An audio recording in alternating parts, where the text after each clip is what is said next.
चलिए इस चैप्टर को आगे बढ़ाते हैं। 1. Equities and liabilities. Equity and liabilities. There are broadly two headings shown on the equity and liability side. First being the equity, that is your liability of the company to the shareholders.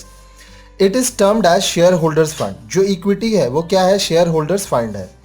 It includes share capital, इसमें share capital होता है, reserve, surplus and money received against share warrants.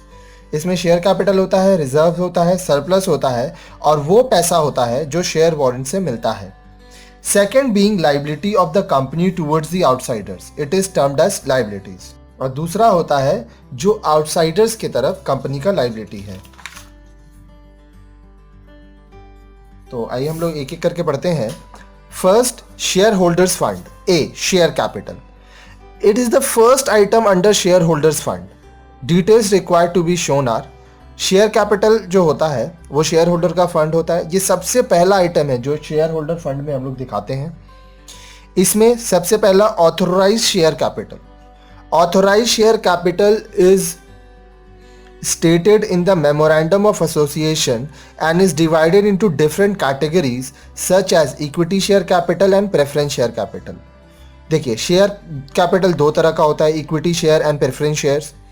तो authorise share capital जो है वो memorandum of association में दिया हुआ रहता है और इसको हम लोग इक्विटी शेयर कैपिटल और प्रेफरेंस शेयर कैपिटल में डिवाइड करते हैं।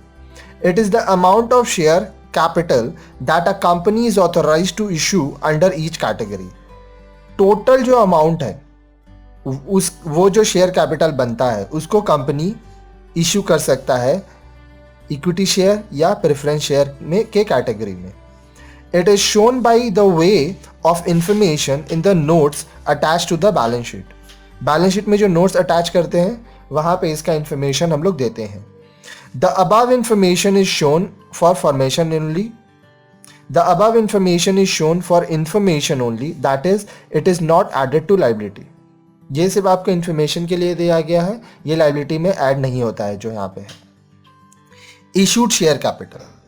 It is that part of authorized share capital which the company has issued for subscription up to the authorized share capital which the company has issued for subscription up to the balance sheet. तो issued share capital वो पैसा होता है जो shares company issue किया है subscription के लिए और इसको वो बैलेंस शीट में दिखाता है। It includes a number and classes, equity or preference of shares and their face value. इसमें कितना नंबर है, मतलब कितने शेयर्स दिए गए हैं या प्रेफरेंस शेयर दिए गए हैं और उनका फेस वैल्यू क्या है ये भी लिखा हुआ रहता है। फिर हुआ subscribe share capital. It is that part of issued share capital which has been subscribe by the applicants. मान लीजिए आप 5000 शेयर्स इशू कर रहे हैं और ये 5000 का 5000 के लिए अप्लाई हो गया तो वो हो गया आपका subscribe share capital. Called up share capital. It is that part of issued share capital that has been called up to be paid by the company. आगे के वीडियोस में आप देखे होंगे कि हम लोग पैसा एप्लीकेशन में मांगते हैं, अलॉटमेंट में मांगते हैं, कॉल्स में मांगते हैं। तो जो पैसा हम लोग मांग चुके हैं और आ गया है वो कॉल्ड अप शेयर कैपिटल होगा। Paid up share capital, called up जितना आप मांग चुके हैं। It refers to that part of subscribed share capital which has been paid by the subscriber towards share capital. जब कॉल्ड अप शेयर कैपिटल में आप पैसा मांगे तो जो जो पैसा आप तक पहुंच गया वो आपका पेड अप शेयर कैपिटल हो गया।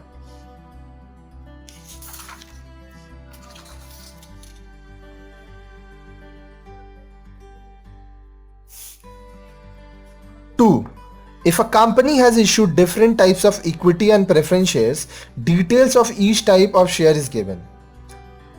जितना इक्विटी शेयर या जितना प्रेफरेंस शेयर कंपनी इशू किया है सारा डिटेल उसको देना पड़ेगा। 3. Amount of call in arrear is shown as deduction from called up capital और सब्सक्राइब कैपिटल। अब ये कॉल सिनेरियर होता क्या है? आप जब शेयर बेचते हो तो आप पैसा तुरंत मांग नहीं रहे हो, आप एप्लीकेशन में मांग रहे हो, अलॉटमेंट में मांग रहे हो, कॉल में मांग रहे हो। मान लो कोई है जो कि एप्लीकेशन अलॉटमेंट का पैसा दे दिया लेकिन कॉल का पैसा नहीं दिया, तो जो पैसा नहीं आया वो कॉल्स इन अरियर हो गया, तो ये पैसा आपका कॉल्ड अप कैपिटल या सब्सक्राइब कैपिटल में से लेस हो जाएगा। क्यों? To ascertain the paid up capital. जैसे ये पैसा आप लेस करोगे आपको पेड अप कैपिटल पता चल जाएगा। And shown as liability in the balance sheet, और उस पैसे को आप लाइबिलिटी दिखाओगे बैलेंस शीट में। Calls in arrear from directors and officers of the company have to be disclosed. जो डायरेक्टर्स हैं या ऑफिसर हैं कंपनी का, उनका कॉल्स इन अरियर भी डिस्क्लोज करना पड़ेगा। 4 फॉरफीचर शेयर्स अमाउंट। अब फॉरफीचर क्या होता है? फॉरफीचर हो गया, मान लीजिए एक आदमी है, एप्लीकेशन में पैसा भेजा, अलॉटमेंट में भेजा, कॉल में नहीं भेजा, तो उसका एप्लीकेशन और अलॉटमेंट का पैसा कंपनी अपने पास रख लेता है और उसे शेयर भी ले लेता है। उसको फॉरफीचर कहते हैं। Forfeiture share amount, that is amount originally paid up, is shown as by adding it to subscribed capital, but in case of profit on reissue on forfeited share it is transferred to capital reserve। जैसे कि मैं आपको बता चुका हूं कि company पैसा भी रख लेता है और शेयर्स भी ले लेता है, तो वो शेयर कंपनी वापस री इशू करता है। री इशू करने के समय अगर कंपनी का प्रॉफिट होता है तो जो पैसा प्रॉफिट होगा वो कैपिटल रिजर्व में जाएगा। ये सारा चीज़ अभी हम लोग सम्स में एंट्री करेंगे तो आपको एकदम क्लियर हो जाएगा। It is to be noted that details regarding share capital or in fact any item of balance sheet and statement of profit and loss is to be given in the notes। ये जान लीजिए कि share capital से related जितना भी facts है वो balance sheet में और प्रॉफिट एंड लॉस में नोट्स में आपको दिखाना पड़ेगा। B reserves and surplus. Reserve and surplus include the following items and are shown separately. Reserve and surplus में क्या क्या आता है? कैपिटल रिजर्व आता है, कैपिटल रिडम्पशन रिजर्व आता है, सिक्योरिटी प्रीमियम रिजर्व आता है, डिबेंचर रिडम्पशन रिजर्व आता है, रीवैल्यूएशन रिजर्व आता है, शेयर ऑप्शंस आउटस्टैंडिंग अकाउंट आता है, other reserves to specify the nature and purpose of each reserve. 8th number, balance in the statement of profit and loss after appropriation towards proposed dividend and transfer to reserve. जो balance आपका profit and loss appropriation में निकलता है dividend के लिए, वो transfer होता है।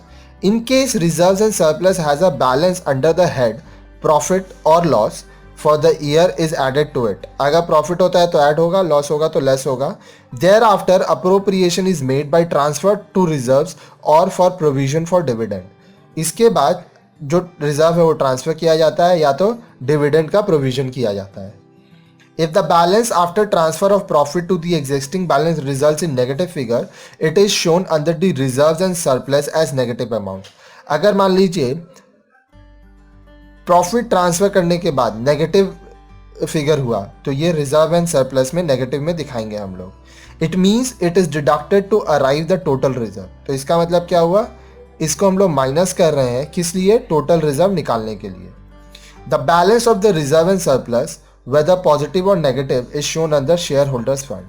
अगर पॉजिटिव हो चाहे नेगेटिव हो, शेयर होल्डर्स फंड में हम लोग ये दिखाते हैं।